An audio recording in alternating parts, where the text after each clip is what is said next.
सीमा पर जो मौत हुई थी वो सिर्फ एक मौत नहीं थी, वो एक संदेश था।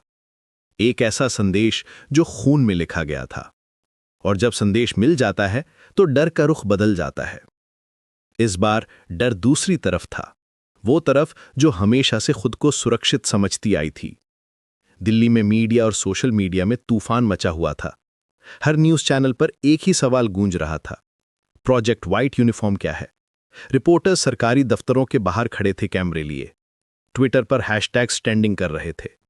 लेकिन सरकार की तरफ से सन्नाटा था, एक ऐसा सन्नाटा जो चीखने से भी ज्यादा डरावना था। और जब सरकार चुप रहती है तो शक और भी गहरा हो जाता है। लोगों के मन में सवाल उठने लगते हैं कि आखिर छुपाया क्या जा रहा है। उसी रात काव्या के लैपटॉप पर एक ईमेल आई। भेजने वाला था अननोन। सब्जेक्ट लाइन में लिखा था फेज 2 एक्टिवेटेड। काव्या का दिल तेजी से धड़कने लगा, उसके हाथ पसीने से भीग गए। ईमेल खोली तो पहली लाइन ने उसकी सांस रोक दी। अगर तुम ये पढ़ रही हो तो समझ लो वो मरा नहीं, उसे हटाया गया। ईमेल के साथ एक फाइल अटैच थी, व्हाइट यूनिफॉर्म इंटरनल। काव्या की उंगलियां कांप रही थी जब उसने फाइल डाउनलोड की। लोडिंग बार धीरे धीरे भरता गया। जो कुछ उसने देखा वो उसकी सबसे बुरी आशंकाओं से भी ज्यादा खतरनाक था।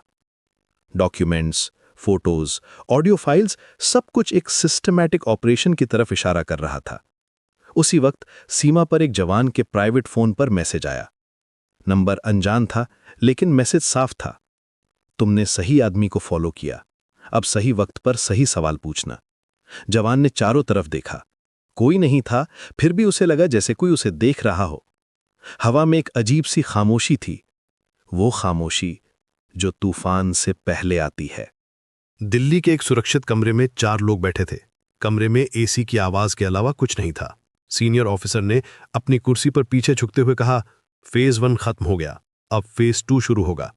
उसकी आवाज में एक अजीब सा ठंडापन था, और ये ज्यादा गंदा होगा, बहुत ज्यादा।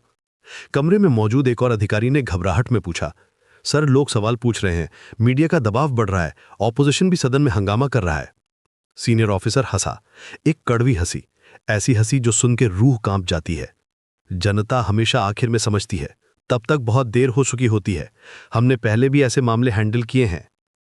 काव्या के घर में उसकी मां रसोई में खड़ी थी। वो कुछ नहीं जानती थी प्रोजेक्ट व्हाइट यूनिफॉर्म के बारे में, ना ही उसे पता था कि उसकी बेटी किस अंधेरे में फंस रही है। लेकिन मां का दिल कभी झूठ नहीं बोलता। उसे लग रहा था कि अब लंबा रास्ता है, बहुत लंबा, वो रास्ता जिसका अंत दिखाई नहीं देता। काव्या का फोन बजा, दूसरी तरफ से आवाज आई, तुम तैयार हो? काव्या ने गहरी सांस ली। उसके सामने 2 रास्ते थे, या तो वो सब कुछ भूल जाए और अपनी सामान्य जिंदगी में वापस चली जाए, या फिर इस अंधेरे में उतरे जहां से वापसी मुश्किल थी, बल्कि शायद नामुमकिन भी। अब पीछे नहीं जा सकती, काव्या ने कहा। उसकी आवाज में दृढ़ता थी, वो दृढ़ता जो डर से भी ज्यादा मजबूत होती है। तो सुनो, अब लड़ाई सीमा पर नहीं होगी, फोन के दूसरी तरफ से आवाज आई।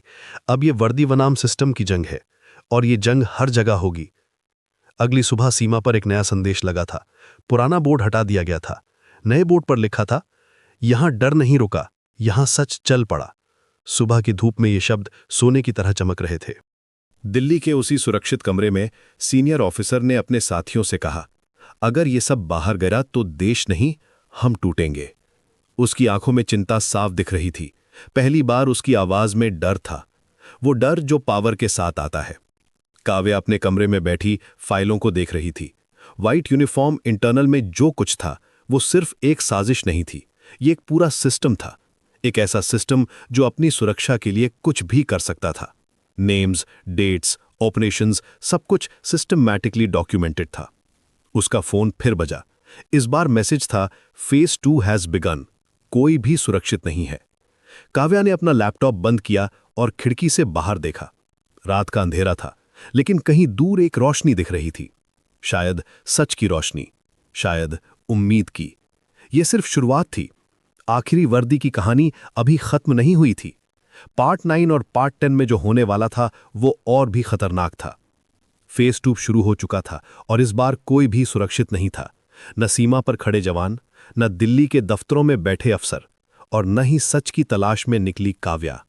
सीमा से दिल्ली तक, वर्दी से सिस्टम तक, ये जंग अब हर जगह थी और सच का सामना करने का वक्त आ गया था। वो सच जो किसी को भी माफ नहीं करता।